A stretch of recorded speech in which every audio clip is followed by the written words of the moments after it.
কে আপন কে পর মইরা তো দেখেন একবার।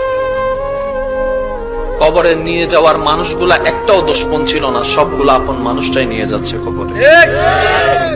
আমি চিৎকার দিয়ে আওয়াজ দিয়ে বললাম, ভাই তোরা তো জানিস আমি কবরে থাকতে পারি না, তোরা তো জানিস আমি অন্ধকারে শুইতে পারি না, তারপরও আমার জন্য কবরটা খুঁড়ে দিলি। খাটের নিচে যখন চোখ দিয়ে তাকালাম, ইমানদার ভাই মনের কান দিয়ে শুনুন, খাটের নিচ দিয়ে যখন চোখ দিয়ে তাকালাম, মনে মনে ভাবলাম হয়তো শত্রুরাই কবরের দিকে নিয়ে যাচ্ছে। যখন নিচে তাকাই দেখলাম চোখ কপালে উঠে গেল, একজনও আমার দুশমন নাই, সব আমার আপন গুলাই আমাকে খাটের মধ্যে নিয়ে কবরের দিকে নিয়ে যাচ্ছে। কে আপন কে আপন প্রশ্ন করতে থাকুন নিজেকে, কে আপন কে আপন।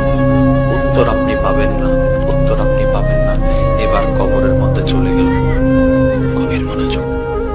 প্রস্তুত আছেন তো? প্রস্তুত আছেন তো? ইনশাআল্লাহ প্রস্তুত আছেন তো? ইনশাআল্লাহ। লাশটা কবরে রেখে দিল।